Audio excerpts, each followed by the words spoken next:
Did we just have a beer hall pooch? did we just get fucking pooched? Is that what happened here? Because I don't know if you're a history buff, but the last ones fucking did not have the effect that people hoped they would have. Right? Definitely did not have the effect that people hoped they would have. But, fuck it, let's go into the article. NatCon conference resumes after Brussels court overturns the closure order. So it's NatCon. Yeah, where people cosplay as Nigel Farage. There's pin the tail on the immigrant or something. I don't know. What happens at a conservative convention? I've never been. What's the one in America? APAC? IPAC? I don't know what it's called. I don't know. Would I go to Conservacon? I would open a wee stall and sell Funko Pops or something. I don't know what happens at these places. I don't know. No offense, but I get the feeling they're really boring. But anyway, Belgian PM condemns move by local mayor to shut down radical right-wing conference as unconstitutional. Remember, this is The Guardian. The reason I chose this article is I knew that they would cry about it the most. Radical right-wing. No, it's not radical. These are the opinions of, like, the average man in the street. The Guardian writers just don't know this because they're part of the privileged liberal elite. They get to sip Cristal from their nice little shiny studio apartment. Whatever. Bear in mind, these are privileged people writing about it. They don't understand the everyman. They don't know what Bill the Bricky fucking thinks, and they don't care. They actually think Bill the Bricky's a disgusting person who absolutely must serve their own interests. Bill the Bricky deserves to be exterminated, in fact, for not voting the way that I wanted. Bear in mind, this is the way Guardian journalists think, so have patience with them. They're trying. I mean, they're not, but they're just patience. A radical right conference, radical right. They keep radical, conservatives, basic bitch conservatism. Yeah. Radical. I think maybe we shouldn't sexualize children. Radical. Ooh, you extremists. It's like, this is basic politics. A radical right conference that was addressed by Nigel Farage and Suella Braverman, that were very well-known extremist radical, as police arrived to close it down, has resumed after a Brussels court overturned a local mayor's attempt to stop it. Following moves condemned as unacceptable and unconstitutional by the Belgian Prime Minister, Alexander De Croo. Bloody Belgium. De Croo. Not a fucking real place. This is fake. This is a fan fiction. This didn't happen. Organisers of the National Conservatives Conference went to the Conseil I don't know what that is. I'm not even going to try and say that European pish. Belgium's Supreme Administrative Court. It ruled that there was no evidence of a threat to public order from the event itself, and that this claim seemed to be derived purely from the reactions that its organisation might provoke among its opponents. Because see, if you're like, oh, this type of speech, this type of gathering should be banned because it might cause other people to be violent, those other people are what the problem is. Right? You don't tell women they're not allowed to ride alone on the bus. No, we're going to ban women and punish them from riding alone on the bus because random guys on the bus just keep raping them. Arrest the guy in the bus. Arrest him. He's the problem. Right? That's what you do. That's what smart people do. But we obviously know that that wasn't the intent. The mayor is obviously a left-wing radical that wanted to shut down, a left-wing totalitarian, and wanted to shut down the speech of his political opponents. That was why. That was the reason why. Right? And he used his power of the state to violate people's human rights, the right of assembly. It ruled that in fact, I've just done that. It confirmed the mayor had the authority to seek police orders to close events if there were serious disturbances of the public peace. On Tuesday, there were farcical scenes at the Claridge venue after police entered the building to serve an order, just as the former Brexit Party leader Farage was finishing his speech. Braverman, a former UK Home Secretary who followed Farage on the schedule, was allowed to continue with a speech railing against the European Convention on Human Rights, but by then the conference had been shuttered. Emir Keir, the local mayor, good Belgian name, local mayor who had issued the order to break up the conference, was defiant on Wednesday, saying that the move was based on analysis by the Belgian state agency that monitors extremist threats. So just to get it right, you were worried about extremists targeting the event, and you went after the event and not the extremists. Just to clarify that. Do you know the extremists, Emir? Are they related to you, perchance? The court's ruling, which was published by the Belgian Prime Minister on his X account, included details of Keir's original claims about the conference. These included allegations that it had the potential to cause serious disturbances and that speakers included provocateurs, homophobes, others who had been under police protection in their own country, and at least one author of a controversial work about political Islam.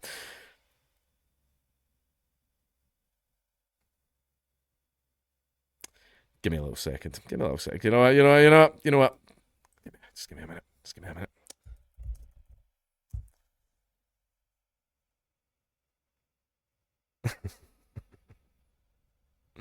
Uh-huh.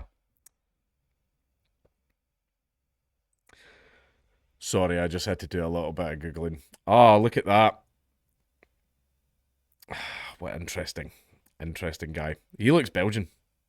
He does, doesn't he? Looks like a good Belgian. I just had to check. He looks Belgian, doesn't he? Others who've been under police protection, I've just read that. There was said to be a medium level of threat to participants in the view of Belgian counter-terrorism officials. So instead you punish the event and not the terrorists. That's interesting. What a fascinating way to conduct things. Keir's claims that counter-terrorism officials had made the assessment were rejected as bullshit. Professor at the University of Kent and Executive Director of MCC Brussels, a think tank that has received state funding from the government of Hungary's Viktor Orban, one of the speakers. Big Orban was there as well. Hungary's doing amazingly, by the way. Do you know that? Hungary is doing really, really well. But anyway, Paul Coleman, the Executive Director of ADF, I almost said AFD because I just assumed they would probably be there as well. ADF International, a legal advocacy organisation that champions right-wing causes and backed the court case on Tuesday night, accused the local mayor of authoritarian censorship, which is in fact what he was doing. He didn't like people that had different politics from him, so he sought to use his power to shut down the event, as any totalitarian or dictator would do, you know. Scorpion and the Frog, it's just in his nature. I don't blame the guy, it's leftist activists, it's just the way they are, which is why I'm not into debates or anything like that anymore. I want a border drawn. I'm at the point now. I've realised that a lot of these people, it's just their nature. They are going to, no matter what, try and force their ideology upon you with force, and they have no qualms about using the state as a weapon in order to do that. I'm not here to change their minds. They're fanatics. I just want a new border drawn. Total ideological balkanisation. Right? They can have their own little part of the country where they can have as wide a range of restaurants and as much rape as they want, and we can have our own part of the country where our children aren't going to be sacrificed to a bunch of pedophilic Moloch worshippers, right? You know, I'm just saying, you know, ladies and gentlemen, I have a dream, right? Just let me dream. The conference was staged after two other venues pulled the plug under pressure from local mayors. While common sense and justice have prevailed, what happened yesterday is a dark mark on European democracy, Coleman said.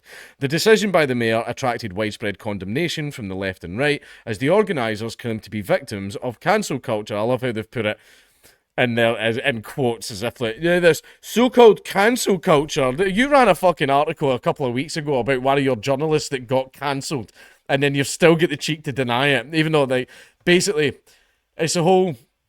See how any abusive guy that, you know, deals in gaslighting, he's going to tell you that gaslighting doesn't exist. That's exactly what The Guardian's doing. The Guardian are, of course, going to say that cancel culture doesn't exist because they directly engage in it, as well as a lot of their journalists. So, of course, they're going to deny it's happening, right? I mean, you know, a thief isn't going to admit that he's committing crimes against you, is he? Wednesday's speakers included Orban, who used the platform to call for a change of leadership in Brussels. I think freedom in Europe, and especially in Brussels, is in danger, as yesterday it was shown. Yeah, thanks very much for that, Emir. Said the Hungarian leader, who has used the term illiberal democracy to describe the state he has been building in Hungary. France's firebrand former presidential candidate Eric Zemmour, among those who was barred from entering on Tuesday, also addressed the gathering on Wednesday. Thanks to God, thanks to the pressure we exerted, thanks to the scandal in all of Europe, Europe has shown that it was still the continent of liberal democracy and the rule of law, Zemmour told reporters inside the conference. The attempt to shut down the event was also criticised on the left, including by Keir Starmer, the leader of the UK's Labour Party. Starmer's spokesperson said there were potentially operational decisions that we don't know about, but in principle, he believes in the principle of free speech. I don't trust you, Keir, so I don't believe that. But yeah, a little bit of a beer hall push. And again, I don't know if you're a history buff, but the beer hall push did not have the fucking effect that people wanted it to have, right? But it was like, yeah, of course you would compare it to fucking Nazis and yeah, Nigel Farage and Suella Braverman, yeah, big raging Mosley lovers that they are, aren't they? And everyone, but yeah, like this type of thing does not work. It does not work, and all it does is it makes the left look even more totalitarian. And one of the things is, like, when it comes to, you can't vote your way out of this, you can't do any of that stuff, right? That's not going to work. And you're definitely not going to change the left's minds, right? All you can do is make as many people as possible realize what a danger they are and ask for balkanization. That's the point we're at. We're not at the debate stage anymore. We're at the separation stage. That's the stage we're at. We're at the separation stage. We can't live together, right? We're the whole, we just want to be left alone, you know, but obviously the side that wants to be left alone will always get destroyed by the side that wants to win. And unfortunately, the left do want to win at any cost. And like I've said many times before, they have no qualms with using the state as a weapon and state violence to make that happen. So it's a case of just, we need separation. That's the point I'm at. We need complete separation. We can't live with them. Right? So, let's just dissolve the country, draw some new borders. You can go and have your little playground where we build a big fucking wall right around us, right? And we just go full North Korea. Like, if you want to trade, you know, I don't know, maybe if we ever need some fucking lesbian-inspired slam poetry, you know, we can draw up a trade contract. Who fucking knows? Right, we'll do a little bit of trading. You know, you can have as much immigration as you want. Us pesky, horrible Nazis will be gone. We'll be gone forever, and you'll never have to worry about us. Every single election will go your way. You can have as much immigration as you want. Wouldn't it be paradise? It would be paradise for you. All you have to do is just redraw the border and we'll leave. We'll leave and we'll live in this new country. You know, same soil, but it's a whole new country. And you'll never have to worry about us again. And our border will be really, really closed. So closed. So we'll never ever come over to you. We'll never ever come over to you. Why would we want to? Right? We'll just have a really closed border and you'll never hear from us again. But that also works both ways. Because when your shit inevitably falls completely fucking apart, no, you can't come in.